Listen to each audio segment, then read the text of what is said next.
Hey everyone, it's Cory McCarthy, and thank you all for tuning in to yet another live Q&A session. Today, the date is obviously December 10th. The next Q&A is going to be on December 24th, so Christmas Eve.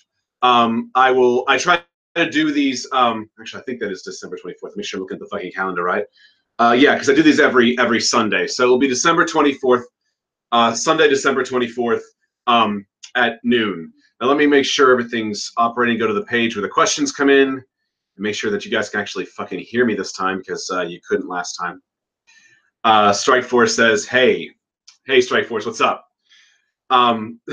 Somebody says, fuck yeah, it's been like a half year since I participated in one of your live Q&As. Yeah, go ahead and start dropping some questions. But as I was saying, I do these, I like to do every week. I like to mention that I will do these every other Sunday, barring any kind of emergencies or anything that, you know, shit happens in life sometimes. But barring any kind of emergencies, every other Sunday around 12 p.m. Eastern time is when I want to do these Q&As. So let's kick off. Johnny asks, can you build muscle and lose fat if you only sleep 5 to 6 hours a night? The reason is because I work a 16-hour day.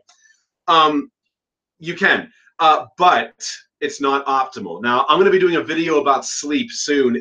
It's been kind of derailed by some other topics that I wanted to cover, but I do have a video on sleep and testosterone coming up soon. And I can tell you this, it's preferable for you to get at least 7 to 8 hours at night, no less than 6. But 7 to 8 hours is optimal, and even more is better. And I'll be explaining why in an upcoming video. Do I like hummus? I have to admit, the question, I read it as, do I like humans? Some humans I do. Do I like hummus? Yeah, I mean, I like hummus. I don't frequently eat a lot of it, but I do enjoy it. When I visit the UK, hummus usually works into my diet quite a lot because it's pretty easy to work in. It's pretty prevalent over there, and it's quick, and I don't have to cook it. So I do eat a lot of hummus when I'm overseas, but not so much here in America for whatever reason. It doesn't really work out that way. I guess because I'm more at home, I kind of know I can branch out and, you know, I know exactly what to expect from the stores, what's in stock, basically. What's next? Do you think vegans who don't lift should take creatine for the cognitive benefits? Yes. I think that they would, they don't need to overdo it, just 2.5 to 5 grams a day. Treat it kind of like a multivitamin, because there has been research that's shown that when vegans and vegetarians supplement creatine, they get cognitive benefits from it versus when they do not. And that's not anything to do with lifting at all. So I think that throwing a little dietary creatine, a little supplementary creatine into their diet per day is a good way to enhance the cognitive benefits. And it's been shown to do so in more than one study, actually. And when I say cognitive benefits, I mean reaction time. I mean memorization of numbers, all sorts of factors, not just like, you know, memorization alone, but there's a number of things, cognitive abilities that are enhanced by creatine intake among vegans and vegetarians. Are adaptogens good or bad for autoimmune disorders? I don't know. I'm not a doctor. I would have to look into something like that. And even still, if I did a video about that or discuss it, remember, I'm not a medical doctor, so I don't want to give any kind of medical advice. I feel that's way out of my field. And I wouldn't want to hurt somebody, you know. I don't know anything about autoimmune disorders in combination with adaptogens. Sorry. Should I focus more on incline bench press if I've plateaued in the flat version? No, I mean, I would include both. Like, I'm actually trying to work on getting my bench press up right now. I've been working on kind of a power phase these last couple of weeks. And I include a lot of close grip incline, close grip flat, standard incline, but I really focus on trying to max out on my flat bench. I feel that even the dumbbell bench press can help build your bench press. I actually purchased this product called the Bench Blocks. You can find it on Amazon. It allows you, it's basically like board pressing, but for somebody who's by themselves. In other words, just big ass boards. You don't have to have a partner stick them on your chest and stack them up. It actually has grooves that, you know, it's basically like a yoga block. It's been cut with grooves in it to mimic, you know, a 2-inch board, 4-inch, etc. That you can stack it, you can put it on the bar, it attaches to the bar, and you can bench press like you would be board pressing, but by yourself. And that is a good way to work through sticking points as well, especially if you're solo trainer like I am. But yeah, I mean, don't just switch over and do exclusively incline. Incorporate incline into your routine to build up your flat bench. There's nothing wrong with the incline bench. Let's see here. Next question. Thoughts on Sean Baker, MD, on Joe Rogan podcast promoting strictly carnivorous diet? Well, I don't know who Sean Baker is, but anyone who's promoting a strictly carnivorous diet is obviously not either ignoring or not aware of the massive research on meat and its effect on cancer, specifically processed meats and red meats, and their effect on cancer. And Richard over at the Vegan Gains channel has done a number of videos talking about chicken and fish and other meat and why they can have negative impacts on health as well. But if you don't even want to listen to Richard, the WHO, in coordinates, working with the IARC, which is the International Association for Research on Cancer, looking at over 800 studies, determined that red meat is a probable carcinogen. It is certainly a carcinogen. So, and one way to process meat is, you got it, cooking it. So cooking can potentially make a meat even more carcinogenic. So any doctor who's promoting a strictly carnivorous diet is being disingenuous, or they're not well studied. But what's he an MD in? Keep in mind, medical doctors, what's his field of study? What was his primary field of study? Keep in mind, medical doctors don't have a lot of nutritional training, and it's very basic at best. So any nutritional information that a doctor might have is because they had to self-study, really. So just keep that in mind too. I wouldn't be taking a lot of nutritional advice from a medical doctor. To give you an example, an anecdote example, I had a doctor one time tell me I didn't need branched chain amino acids, even though they're the building blocks of, they make up proteins. Amino acids are the building blocks of proteins. They think I didn't need branched chain amino acids.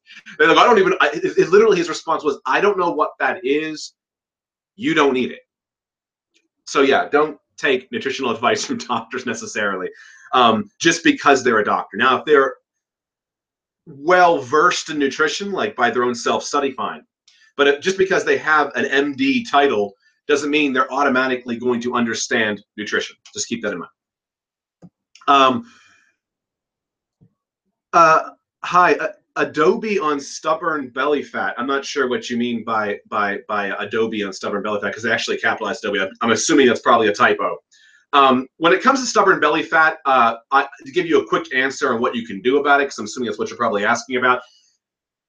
Some of it can be genetic. I mean, think about it like some people we genetically hold fat more in one area. It's like the last place to go. So really what you'd have to do is keep at it. Likely, if your belly fat seems to be the stubborn location, if assuming all other health factors are in place, it's probably something to do with just your genetics, and it will probably be the very last place to go once you shut off the rest of the fat.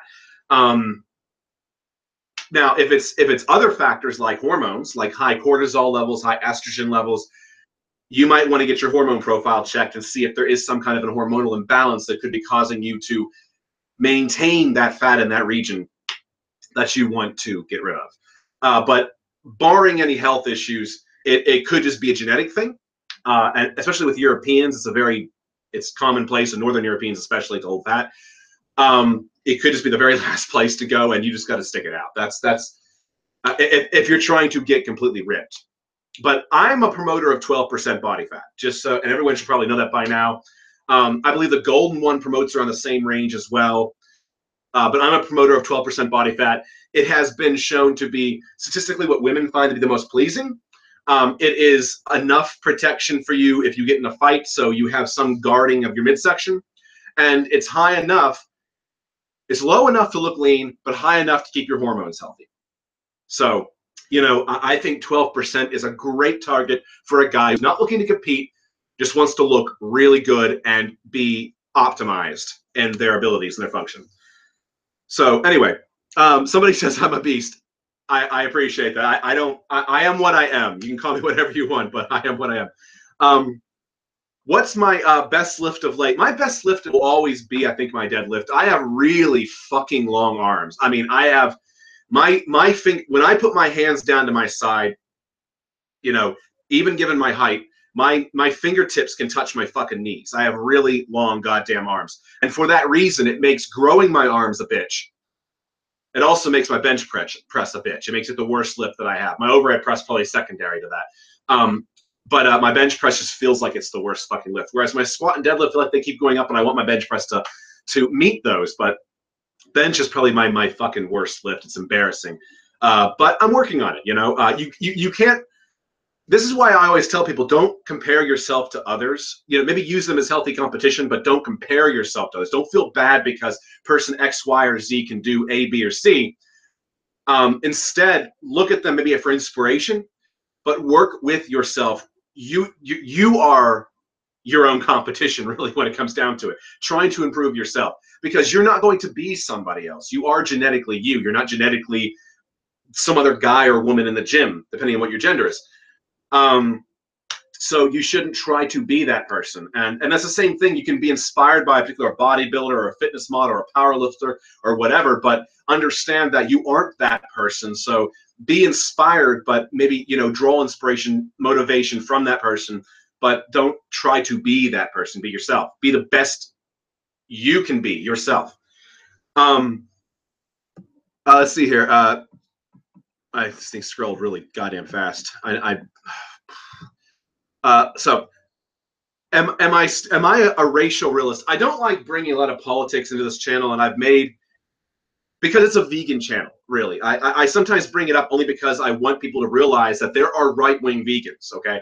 That it's not just a leftist movement. It's an apolitical movement, so anybody can join it. It doesn't matter if you're right or you're left or you're center or whatever the fuck you are, or even stuff you don't really care about politics. Veganism is not a political movement. Yes, I'm a race realist. You know, I'm. Why deny something that I am? I mean, I'm a race realist, and it's not out of any kind of hate. I simply look at the research, and I understand that races. This isn't about racism. Races are genetically different. They're just genetically different. They are. We all came from different parts of the world, and through that have developed different genetic traits. You know, and it has, you know, and yes, IQ is part of that. Yes, diet can even be part of that. Muscle mass can even be part of it. Speed can be part of that. You know, there is no superior race, and which is something that people keep calling me a white supremacist, but it's the stupidest thing in the world, because I've never said there's a superior race. Scientifically, there's no support for that sort of fucking thing. But yes, I'm a race realist, and then I realize there are differences between the races. That's what race realism is. You just realize there's genetic differences between the races. So I don't see why that's a big fucking deal, but it's a taboo subject because I guess people don't like there ever being differences between people. They don't even like differences between the genders when it's obvious. I mean, that there's differences between men and women. They don't even like that. You have feminists that get pissed off about that. So whatever. But I don't like to make this a very political channel. So moving forward. How much caffeine do I consume during my intermittent fasting phases? Do I add soy milk, or are you a purist? Sorry, it got cut off into two comments. I drink maybe 1 to 3 cups of big ass cups of black coffee. I don't add anything to it. Black coffee during my fasting phase. Sometimes I'll throw in a little almond milk, only because almond milk is very low calorie, won't really break my fast. I think it's like 45 calories per cup, which is not so freaking bad. And there's like pretty much no carbohydrates, like a little bit of fat. It's very, very minimal impact calorically. Maybe I'll throw a little bit of almond milk in there, but I tend to drink black coffee just straight up. And I'll have between 1 and 3 glasses over the course of my fast. And when I say glasses, for me, I mean big fucking glasses, not actually 8 ounces. I mean like 16 ounces of coffee. So I'll have like one when I wake up, and maybe another one a couple hours later, and then I'll have my first meal between 12 and 2, sometime in that time frame. Tips on raising testosterone as a vegan. Well, first of all, get enough fat in your diet. Don't eat below 20% of your maintenance calorie needs, fat intake. So whatever your maintenance calorie needs are, even if you're eating in a deficit or you're eating in a surplus, focus on your maintenance needs. So if your maintenance needs are 2,500 calories a day, even if you're in a deficit of that or in a surplus of that, base your fat intake on 20% of that maintenance calorie requirement because that's for your body weight. It's for the weight you carry, and base it on that. So that will be a static figure for your body. Now there is a grams per pound formula for that, but I think off the top of my head, something like 0.33 grams of fat per pound of body weight per day. Lean pound is more accurate. But it's in my book actually, but off the top of my head, I think it's 0.33, but the actual percentage is 20% of your maintenance. Other tips are eat plenty of cruciferous vegetables like broccoli. It contains a substance called DIM. I think it's diindol 3,3. That's the chemical term for it. DIM is a potent anti-estrogen. At 100 grams of it per day, it has been demonstrated, 100 milligrams per day, it's been demonstrated to reduce the impact of estrogens. It actually can block the impact of environmental estrogens and lower the activity of estrogens in your body. And you can get about 100, I believe, you can get about 100 milligrams of DIM just from having a few cups of broccoli per day. So cruciferous vegetables are a way to work with your estrogen if you have a problem with estrogen. So get enough fat, exercise, sleep plenty, eat cruciferous vegetables. Those are great ways to enhance your estrogen.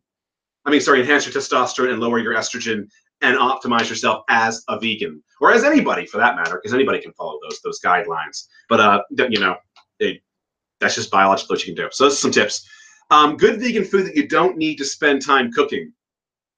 I don't really spend a hell of a lot of time cooking. Like tofu and broccoli, I can have that cooked up in like 2 or 3 minutes on the stovetop.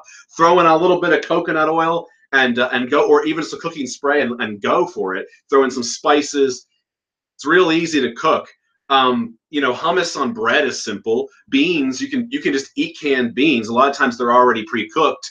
If you buy them canned, you just get like a BPA-free can and pop that open and toss some beans in a bowl and you're good. Peanut butter is a quick vegan snack. You can have avocado on toast. There's a lot of options. Nuts, seeds, of real easy to prepare vegan foods.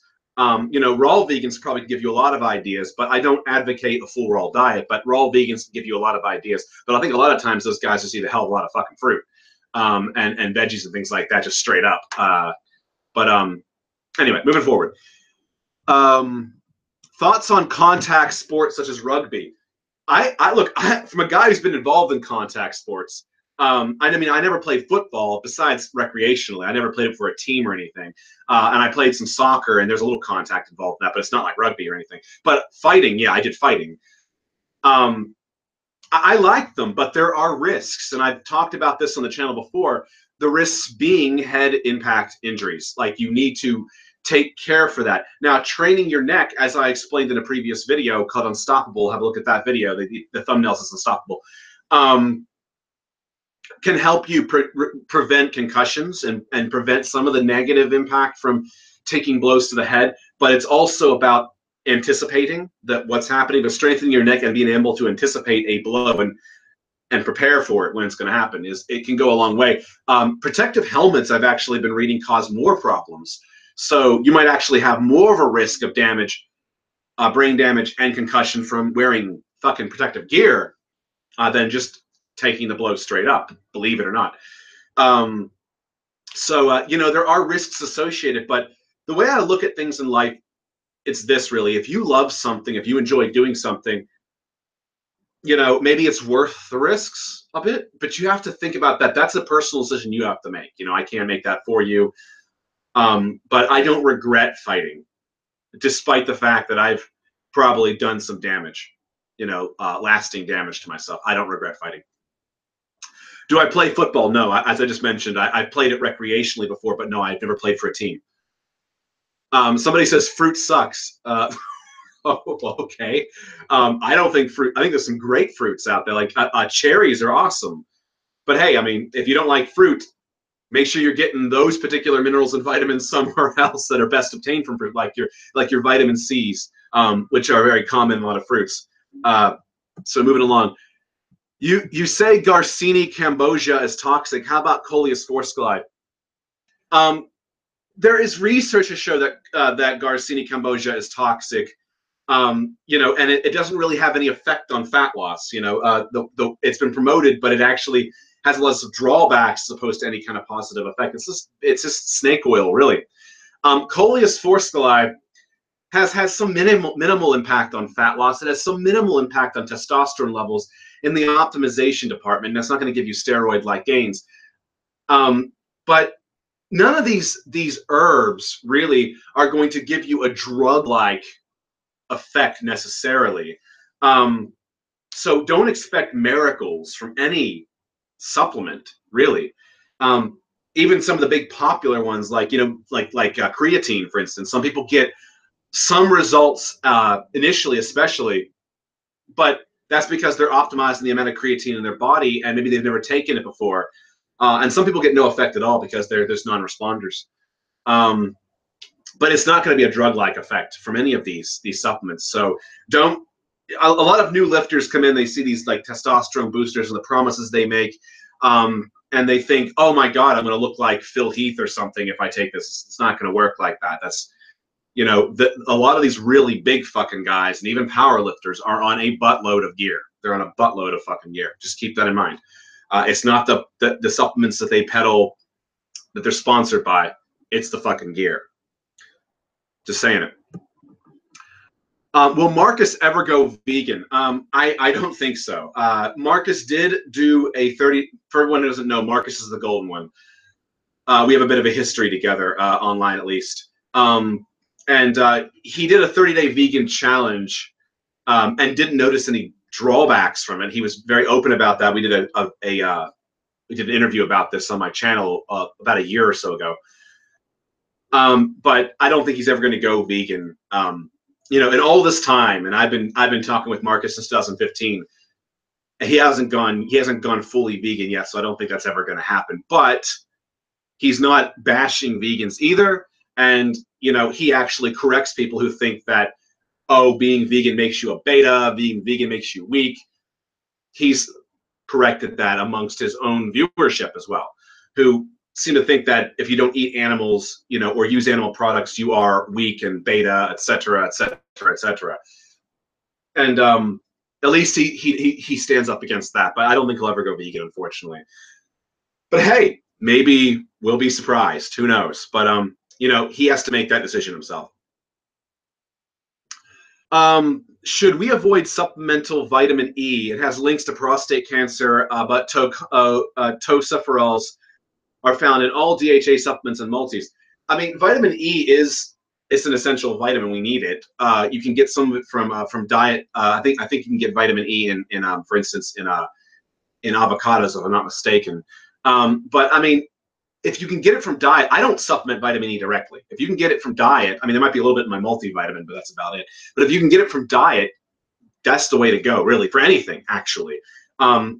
Really resort to vitamin and mineral supplementation if you're not getting enough from diet, or you have a problem with absorption. And if you have a problem with absorption, you probably should see a doctor. You know, don't rely on herbals and vitamins and mineral supplements. One of the things I keep saying, people are like, "Hey, I have low testosterone. Should I take a testosterone booster? Would it help?" Some testosterone boosters can optimize testosterone levels. They won't give you steroid-like results, but they might optimize it with a little bit within the healthy range. But if you have an actual medical problem, you should see a doctor. Like if you are experiencing a deficiency somehow, or you have some kind of a malabsorption of a particular macro or micronutrient, in this case micronutrient, you should see a fucking doctor. Don't try to herbal remedy that shit or vitamin mineral remedy that shit. See a doctor. Take care of yourself medically. Because, for instance, B12 malabsorption can lead to death. I mean, you can have a lot of serious problems, and problems before you even die. Really horrible problems can come from being B12 deficient. So if you are someone who has pernicious anemia, for instance, see a doctor, get injections of B12. And that can happen to anyone. For instance, my mother is not a vegan, Never has been, but she has a malabsorption of B12 issue. Something thank fuck I didn't get, but she has it. She has to get injections of B12 or she'll die. It's that simple. Should one worry about the phytoestrogens in coffee if you are a daily soy milk and yogurt consumer?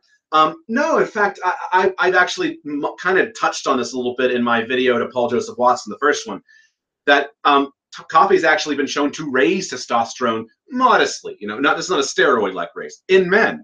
So optimized testosterone is probably a better word to use, because I hate using the word raise. It gives the impression that, oh my God, you're going to jack your test levels up. Don't fall for that marketing bullshit. It can optimize within your healthy range. So coffee has been shown to do that. It doesn't have a negative impact on testosterone levels, in men at least. So I really wouldn't worry about it. Now, I mean, the concerns you might want to have is, are you drinking so much coffee that you're having some other negative impact on your health, not hormone-wise, but perhaps the caffeine or something, might be having a bad effect on your body. So keep that in mind. Unless you are a plant, don't worry about phytoestrogens. It's a pretty goddamn good point, because it is a plant estrogen. It's not a mammalian estrogen. We are mammals. We aren't plants. So it has a weaker effect on us. And if you watch my second video to Paul Joseph Watson, I talk about equal producers. And yes, equal producers will have some hormonal, it appears they have a hormonal effect from consuming soy phytoestrogens or phytoestrogens in general, but it's a very minor amount. Like it has like it lowered free testosterone by like 6%. Just the number 6, not 16, not 66%. Very, very much. I mean, it's statistically significant enough that it has to be noted in the research, but it's not so significant that you would find yourself changing gender, becoming a leftist, et cetera, et cetera, et cetera, or having, or growing tits or something. You're not going to turn to a woman with a 6% drop in testosterone levels. I mean, now if you already have really low testosterone to begin with, like bottom end of healthy range, yeah, maybe then it will tip you into that negative, that unhealthy range. But if you're that low anyway, you probably should be seeking medical treatment. You should probably be considering other lifestyle factors that might be affecting it, like poor sleep, high stress. Those are, environmental estrogens. These are all problems that can lower testosterone as well and have a bad impact. I just want to know, oh God, Shekel Master is a troll. Let's see here. Yeah, Weston A. Price is a joke. Weston A. Price has been caught up in a lot of harmful, they peddle a lot of harmful advice. There's actually some Quack Watch pages out about them, and there's some blogs that list all the things they've said over time that actually are not helpful advice to be giving people. And none of the leading members of Weston A. Price are, I hate to use ad hominem, but the ones who peddle a lot of this advice and I guess live by what they peddle, they don't look like the epitome of health themselves. So it's not really an argument for anything, but when they're all looking that kind of way, and one of them has died of heart problems, but yeah, Weston A. Price does peddle a lot of pseudoscientific bullshit that is harmful, and you can Google it. I've linked the articles before about it where they've called out, actually cited examples of bad things they've said. Weston A. Price also is they're biased towards a high meat, high fat diets. Of course they're going to bash soy and bash veganism. They have a very extreme bias. Anyway. Thoughts on the drama between Vegan Gains and David Palumbo? How do you think the debate will go? It's going to be interesting. I mean, I don't know if there's anything that's new that's come up about it since Vegan Gains accepted the debate challenge. But it will be interesting at least to see how that plays out, because, I don't know how much Richard really knows about steroids, being that he's not taking them. It's kind of like me. I mean, I know what I've read in the research, but I don't have any kind of personal experience with steroids. So, I don't know how well I'd be able to hold up in a debate against somebody who I would constantly be looking at references, looking at their references, or fact checking things they're saying, just to make sure that they're not passing me bullshit or something. So I would be interested to see how it goes. Now, when it comes to nutrition, I think Richard's going to have a pretty, vegan nutrition is going to have a pretty good, he's going to have a pretty good fight to put up. But when it comes to steroids, I don't know. I mean, I don't think Richard is, an expert on gear. I mean, I'm not. So we neither of us, as far as I know, at least in his case, have any personal experience in taking them. So, yeah, and I don't really hang around a lot of people who do take them, and the ones who do take them I hang around with, I don't really ask a lot of questions about it because I don't really care. It's not something that I'm interested in doing myself. Somebody says, "Hi, Cory, you're awesome." Thanks, Melissa. This Shekel Master, guys, he's just a total troll. He gets called out every time. I just got to the point where I ignore these comments from him and DeQuan, who also goes by Jerry Ward and has gone by Jason Blaha in the past. They never present an actual argument that has any validity. How harmful is the ketogenic diet? So many people on YouTube scene are saying that they like it, but their cholesterol scores are insanely high. Why do people obsess over keto? It's trendy. Now, I've talked about this before, but keto is great for people who have epilepsy. Medically, that's what it's used to. It improves the quality of life of epileptics. But keto is limiting as fuck. Okay, so it has a high dietary adherence in the fact that you feel satiated even in low calories. So maybe, and this is what I use it for, during periods of time where you're just trying to eke out some low calorie phase, keto is a way to do that and feel satiated while you're doing it. But it is incredibly limiting. So you're going to have to supplement with vitamins and minerals to make sure you're not becoming deficient.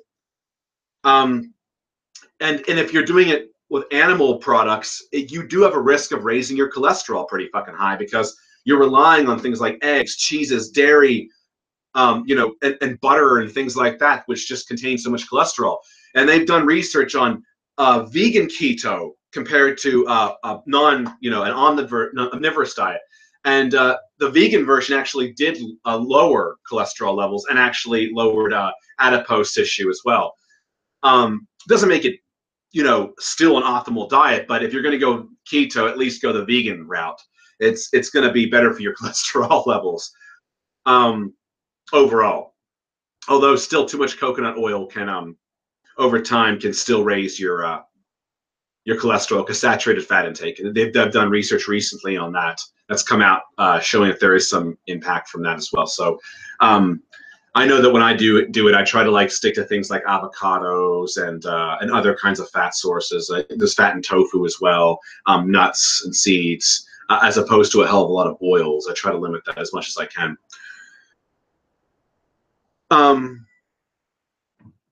Okay. Am I Irish? Somebody asks. Yes, I'm Irish. I've done a genetic test. And I'm Irish. I'm German, and I have some Scandinavian in there as well. There's also a little Sardinian, which is an Italian island, and a little bit of Spanish from Spain. Which part? I can't remember the part that it listed it, but I can't remember off the top the fucking location. But whatever the case is, yeah, I have a little bit of Spanish, a little bit of Sardinian, whole hell of a lot of Irish, hell of a lot of German, and some Scandinavian in there as well. That's what my genetic makeup is. And that's based on actual genetic testing. This is not just me saying this shit, because I didn't even know about the Sardinian and in me. Yeah. Let me see here. Okay. There's so many questions coming in. Somebody says respond to Jay Ward. That Jerry Ward guy is a troll. I'm not going to respond to fucking Jerry Ward. And his debate. I mean, think about this. This guy's asked me to have a debate with him, yet every video he's done about me has had no substance. I have told him until he can come at me with an actual argument, I'm going to ignore his comments because I'm wasting my fucking time. For years, this guy's literally been trolling my channel for about 2 years. And for years, I have asked him to provide evidence. And he keeps saying, I'm going to. Fails to. 2 years. I've given him plenty of time. I think at this point in time, it's safe to assume he has no fucking argument. So anyway, he can make all the exposing Cory videos he wants. And then you can use your own mind to determine whether he has an argument or not. um, uh, the cuck named Paul Joseph Watson seems to be more of a manlet than the ordinary leftist he's criticizing. Yeah, you know, I have my own reasons for why I think Paul Joseph Watson cucks quite a lot. There are a lot of topics he dodges, like race realism, for instance. He, you know, the evidence out there on crime, on IQ, on genetic differences in build and everything else, and he just completely ignores all of that. So in some ways he does cuck out, but you know, he's kind of like what you call alt-light, I guess, or light right wing. I don't know, conservative, whatever you wanna call it. I don't know. But he does produce good material too. Like he does have a lot of valid points about Islam and SJWs and feminists and things like that. So I do appreciate.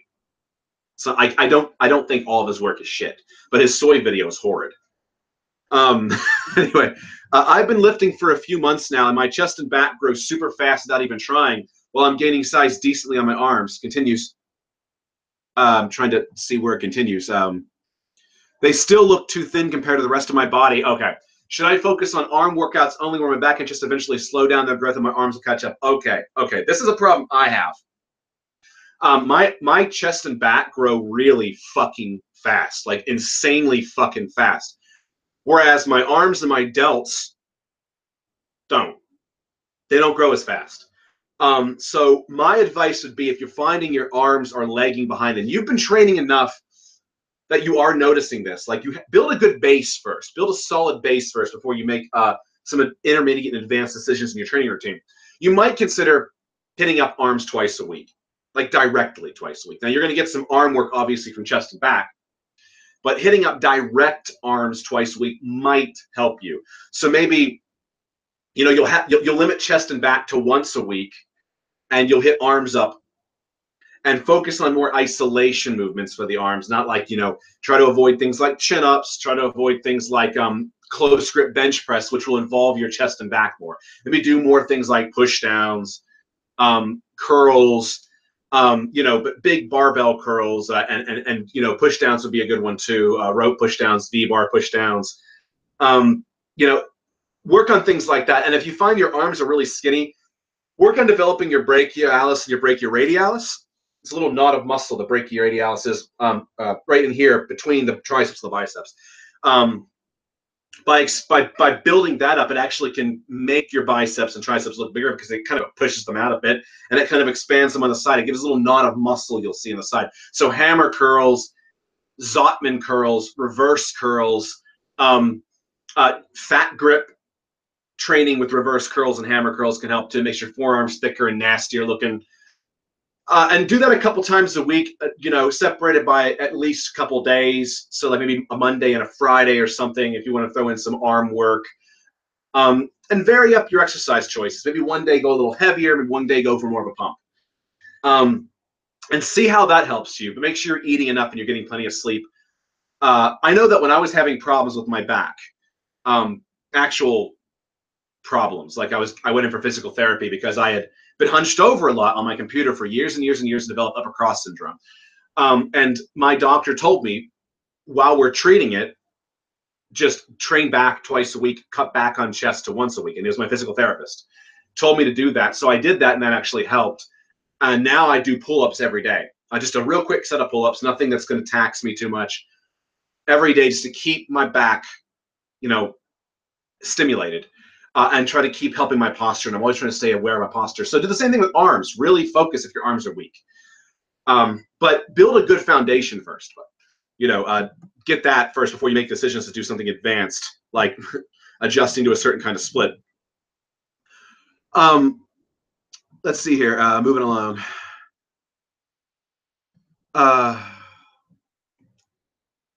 There seems to be a lot of people talking amongst themselves. Okay, so question: should I increase my reps, my rep weight by 5 or 10 pounds if I have a workout that does everything twice a week? Increase your weight as you need to. Like, for instance, if your goal is 8 to 12 reps, let's say, for a particular exercise, and you're getting 13 reps, I'd say increase your weight by 5 pounds. try to bring it back down to 12, into that range. And understand too that, see, when I say 8 to 12, a lot of times I'll tell people to use your 12 rep max, because what's going to happen is in your first set, you'll get 12. On your second set, when you're a little more worn out, you might get 10 to 11. And then on your third set, you might get something more like 9 or 10. So you're going to fall within the 8 to 12 range on all of your sets with the same weight. So what you want to do is, if you're finding that on that first set you're getting 13 reps, 5 pounds. So that's one way to help there. If you're finding getting like 14 reps, pump it up by 10 pounds. That's how I tend to find. That's what I find tends to get me back into a range. Is if you're up by 1 rep, 5 pounds. If you're up by 2 reps, 10 pounds. That tends to be a general figure that has worked for me. Now, it might be different for you, but that's what I find works for me. Now, with dumbbells, it's a little more difficult unless you have 2.5 pound dumbbells, intervals. So my advice with dumbbells would be, don't increase the weight until you're up by 2 reps. So if you're repping out in a bench press and your goal is 8 to 12, but you're getting 13, stay. If your goal is 8 to 12, but you're getting 14, pump it up by 5 pounds per arm. So a total of 10 pounds with 5 per arm. That's how I usually do it with dumbbells. Yeah, so barbells are a little easier because you have the small increments you can make. But yeah, some gyms do have small incremental dumbbells too, but mine doesn't have that. So yeah, that's my advice on increasing weight. Don't just increase weight to increase weight, because you might shortchange yourself. Let's see here. Somebody's saying, should these trolls get banned instantly? They just annoy everyone and don't add anything productive to the Q&A session. Yeah, I'd like to. It's hard for me to answer your questions while most of these fucking trolls are coming in. But and Tara's not online right now to help clean up the fucking troll. She's done it before in the past for me. She's doing something else right now. Let's see here. Am I planning to go off the grid? At one time, I considered the off the grid lifestyle, but now I'd rather. I'm kind of like out of that phase, the whole prepper phase. It was something I considered at one time. But I'm definitely, you can say this, I'm definitely disillusioned by the city life, and it gets worse and worse and worse every day. I just don't, it seems absurd to me, living in a place where I'm stacked upon other people, and there's just strangers everywhere, and I'm compressed against them, riding the subway or even walking the street. It doesn't feel, and I hate to use appeals to nature, but it doesn't feel like a natural way for me to live. It's not something that my ancestors did, and it definitely, doesn't feel, it does not rub me the right way. So I am getting tired of city life, but becoming a prepper now, I don't think I'm going to do that necessarily. I mean, prep in some ways, but not the full on, lifestyle, I don't think. Anyway, let's see here.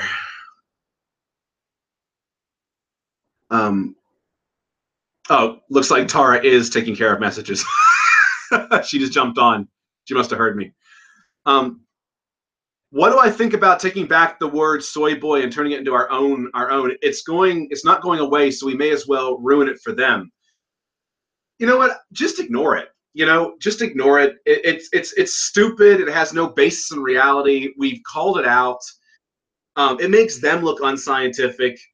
I'm not even going to say I'm a proud soy boy. I eat soy, but I don't really even fucking care. And just ignore it. Just ignore it. I mean, that's the best thing I can say to do. Don't waste your time with it.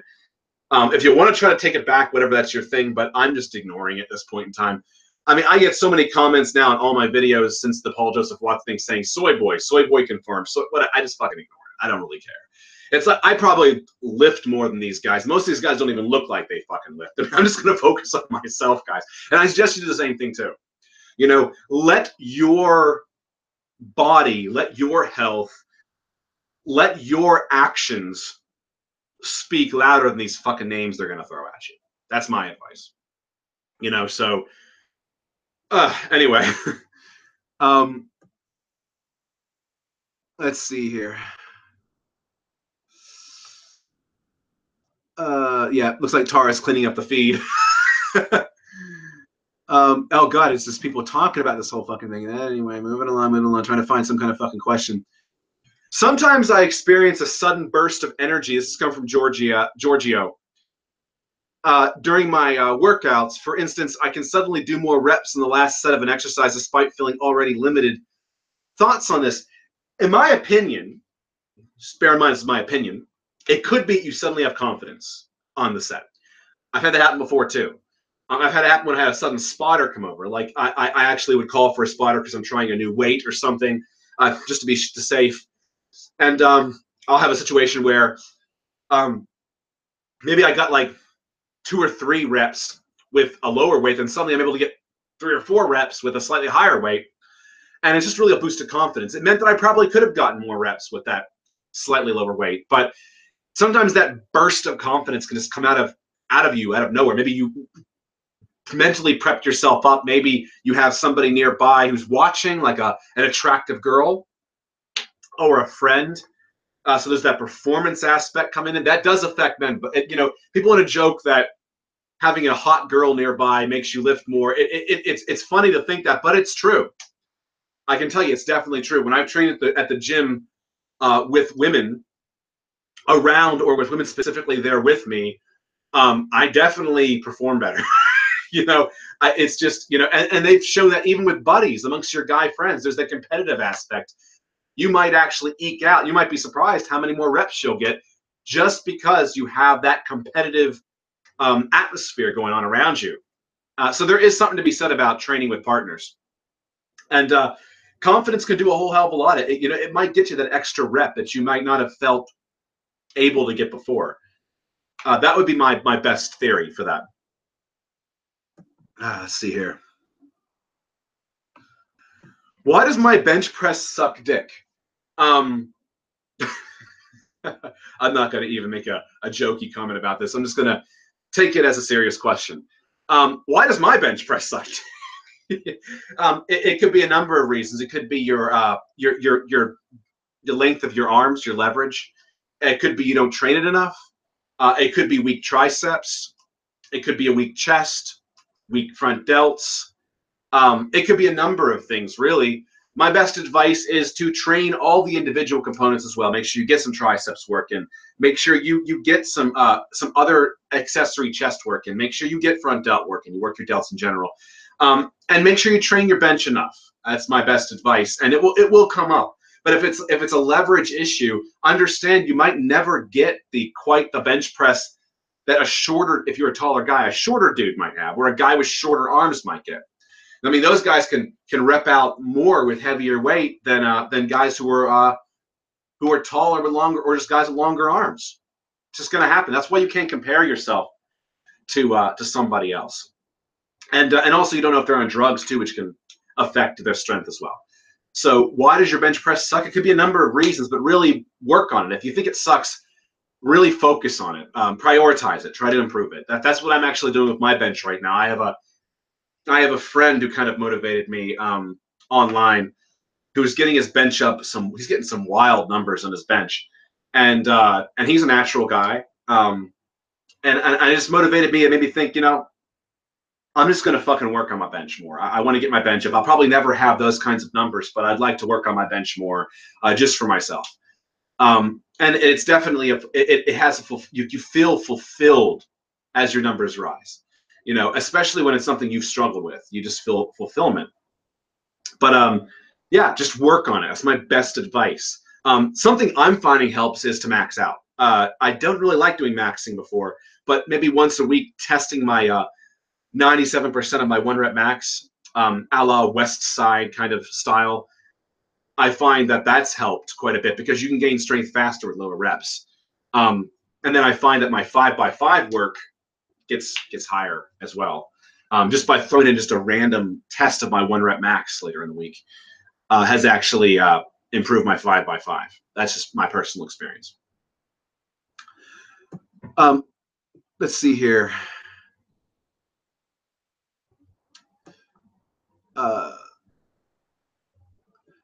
So we are not allowed to comment in the chat. What if we don't have wait, well, who's saying what?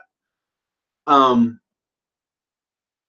have seen a lot of athletic vegan videos and I want to be a vegan. How do I get started? What should I buy?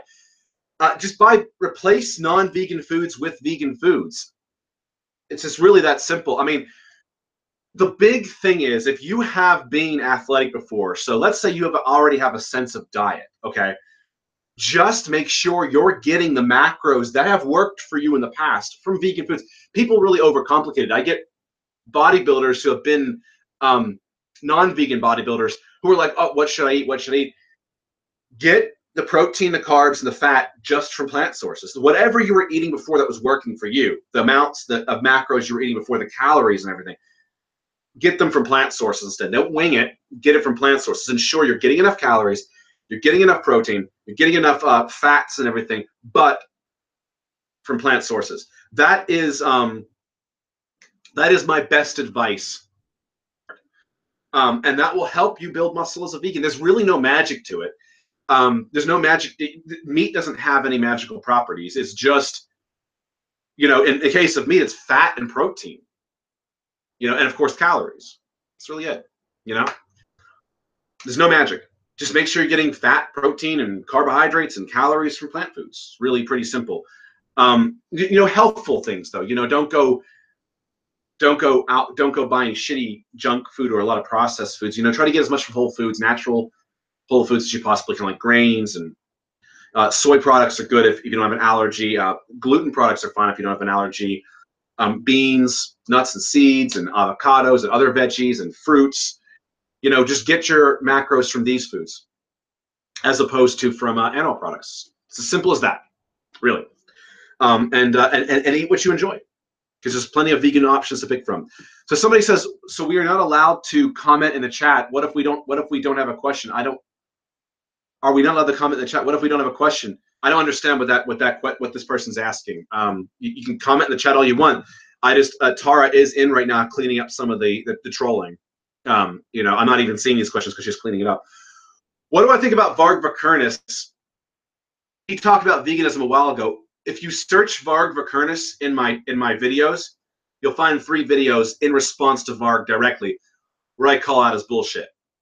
Look, I don't have a problem with Varg overall. He's on my side when it comes to wanting to protect the culture and values of Europe. So on my side with that. So I don't consider Varg an enemy. And I hope he doesn't consider me an enemy. Just because there's no point in group fighting. It's just stupid. Unless there is something that really needs to be addressed and stopped. But I do think his views on veganism are pretty uneducated. That's the way to put it. So check out those videos in my video list on Varg Vikernes. Just search Varg and it will come up. There's like 3 of them. Any opinions on nitric oxide producing supplements like arginine, agmatine, and citrulline for a pump and or erectile support? The best one is the nitrate containing product beetroot powder. Tastes like shit. Just going to put it out there. Well, it tastes like concentrated beets. So it tastes like earth. Basically, it's like dirt. But it's really good because it contains actual nitrates and it can give you a good pump. But there has been evidence to show that citrulline increases. So if you're taking citrulline, you don't really need arginine. But citrulline increases arginine concentration in the body. And that does potentiate nitric oxide production. It won't guarantee it, but it's a raw material for it. So there is a potential for it. I do notice anecdotally, and there's research that shows the same thing, that when I take citrulline versus when I don't, I do notice, and I pay very close attention to how my body responds to things, but again, it's just anecdote, that I get more of a pump in the gym. And so I do take citrulline for that reason. So, but I don't go wild with it, like 5 grams or something, 3 to 5 grams before a workout. I'll take that, and sometimes I'll sip a little bit during the workout of citrulline malate. I find a vegan citrulline malate. A lot of supplements are vegan. They're synthetic, or they're derived from vegan ingredients, like a corn or a rice or something like that, or other plant sources.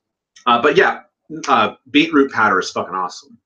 It's actually really fucking good because it actually contains nitrates. Let's see here. It seems like compassion is shunned on the right nowadays. How can we make veganism attractive to the right?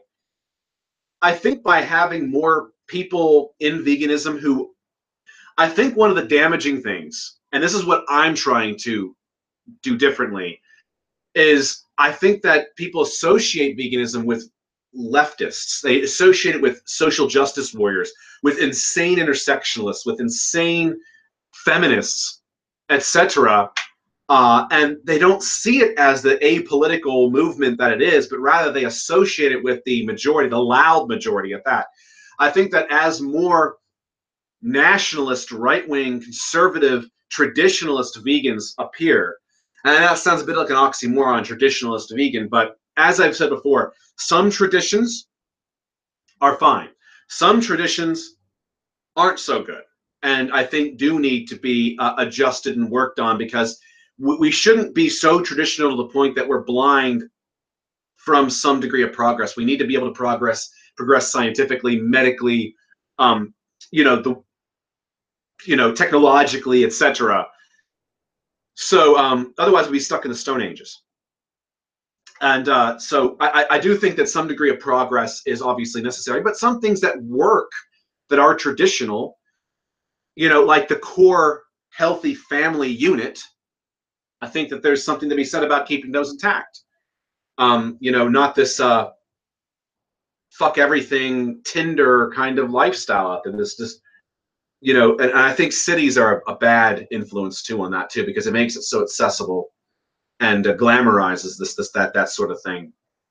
But yeah, I think that having more right-wing vegans, more vocal right-wing vegans. So if you're a right-wing vegan, start a fucking channel, okay? Please, start a fucking channel.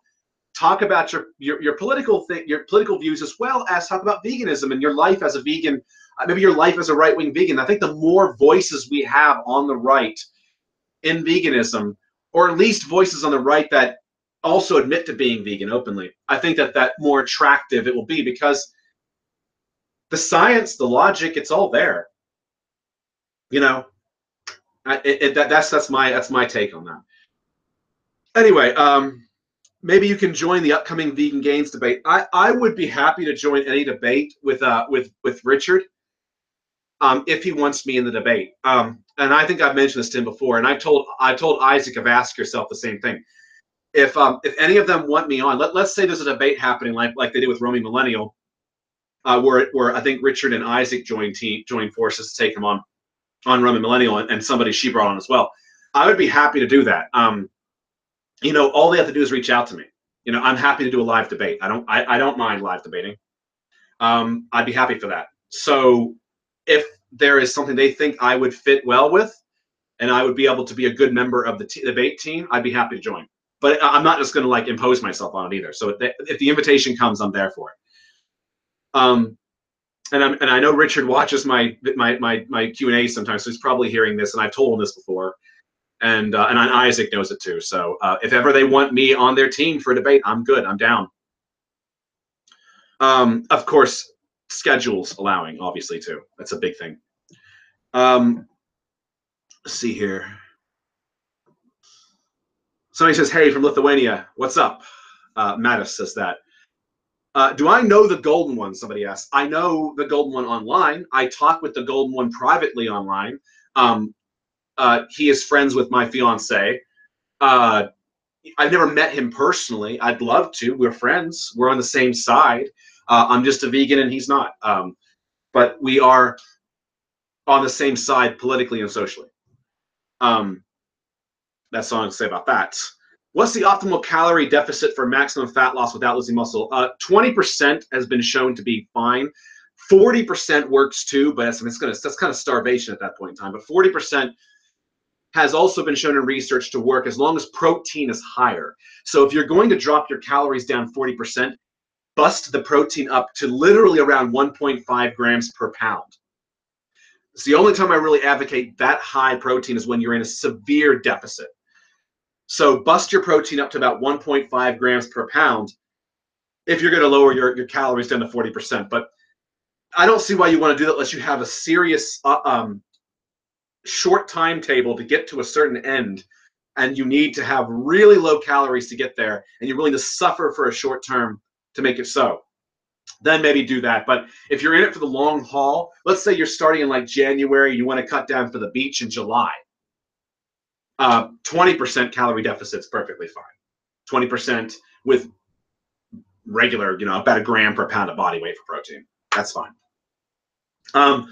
What bands do I listen to when I work out? A lot of things. Usually it's heavy shit. I usually listen to metal, or I listen to 80s hard rock. Anything that's got a good drive and good beat to it. But yeah, some examples will be Dream Theater, Nightwish, Camelot. Those are some examples right there. Within Temptation. I also listen to things like Scorpions, Journey, those kinds of things too. Like anything that's going to have some fucking drive to it. Something that's going to, that just gets you fucking riled up. And I don't even really care what the subject matter of the song is, as long as it's got some good guitar, good drums, good bass. And I love guitar solos. So if it's got a lot of guitar solos, fucking on that. I'm fucking on that. So there you go. As a vegan, do you consider supplementation of creatine necessary? I think it's advisable. And I've mentioned before that it can help with cognitive benefits, even if you're not a lifter. So even if you're taking creatine for cognitive benefits, as a vegan, I think it's great. 2.5 grams to 5 grams per day is fine. See, I think we need to make compassion great again. The right isn't supposed to be psychopathic. Okay, I should really do a video on that particular thing, because there are psychopaths and narcissists that are co-opting the right and the left. I think that needs to be said. And I should do a video about this, because no one's really talking about this, and it's a real problem. So I might touch on this topic later, because I wanted to kind of touch on why people think vegans are all mentally disturbed or mentally disabled, and have personality problems. And it's not because veganism creates it, but I'll get into this more, because I actually have science to back it up, and I'll be talking about this again at some point. What are you going to do when you are out in the wild with only meat? Are you going to eat it? I have said before that I am a vegan because I can be and because I want to be. Now, in a survival situation where shit is extreme and shit has hit the fan, all bets are off. Look, I will do what I have to do to survive. If shit is that extreme where there's no other options, it's suicidal to do any less. I'm vegan right now because I want to be, because it's most logical and scientific and healthful, and because I can be. That's the factor right there. So, I have said this before, and this is how extreme I'll even take this. I have said before that in the most extreme survival case, I'll fucking hunt human beings if I have to protect myself and those I love.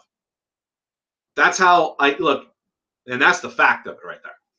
So people who want to argue, oh, what would you do in a desert island? Oh, what would you do if you were suddenly marooned on a beach or something, or all society collapses? It's like, you know what? When that happens, if that happens, I'll do what I got to do to survive. But it hasn't happened. So there you go. Thoughts on intermittent fasting on a surplus? Would this be in any way facilitate the process of gaining muscle without losing fat simultaneously? Calories facilitate that, not intermittent fasting. Intermittent fasting, I found on a surplus, is incredibly hard. Let me show you, express why. Basically, if you are, basic IF typically is 16-8. So you're fasting 16 hours, you're eating 8 hours. If you're cramming like 3,000 or 4,000 calories in an 8-hour period, it's hard, okay? I've done it before, and I had one meal one time that was like 2,000 calories. It's like 80% or something of the calories or whatever I was doing at the time. This is years back. And it took me almost a fucking hour to eat that goddamn meal because it was so hard. I don't like using IF or even recommend really narrow IF windows for surpluses. I recommend IF for maintaining and fat loss.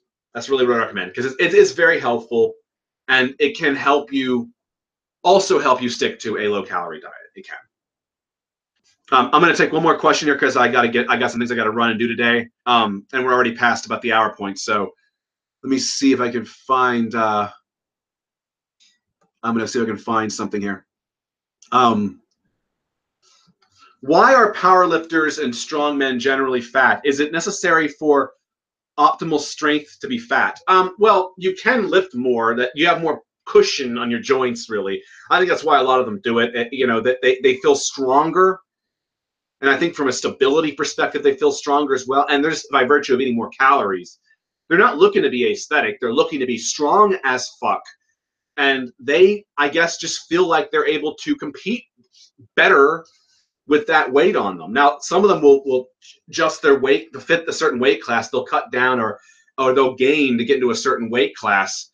And that might take a bit of shredding to get down to a particular weight class if that's what they're trying to do. But I think that's why they do it. Now, I'm not a powerlifter or a strongman, so that's just my theory as to why they do it from things I've also kind of heard, what I ascertain from hearing powerlifters talk. Anyway, let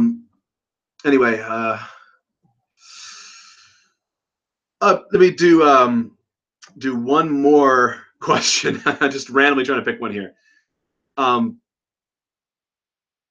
What do I think about drinking warm water with lemon juice every morning after you wake up and apple cider vinegar for weight loss? They've studied apple cider vinegar, and the weight loss potential for it is very, very, very, very minor. It's not like it's even that significant. I mean, I guess if you want a little itty bitty tiny edge, go for it. But man, that shit tastes awful. Okay. So if you can stomach it and you want that teeny little edge, that's probably going to give you, fine. But it's not a requisite, you know, prerequisite for fat loss in any way, shape, or form. Just eat less food, train more, and get plenty of sleep, and make sure your hormones are in check, and don't deficit too low, and get plenty of fat in your diet still, even though you're in a deficit, like at least 20%. And you can maximize your fat loss. Anyway, guys, I'm going to wrap up at this point. Thank you all for tuning in. I will do the next one on Sunday, December 24th, right before Christmas, around noon Eastern time. So thanks for tuning in. See you guys in the next one. Take care.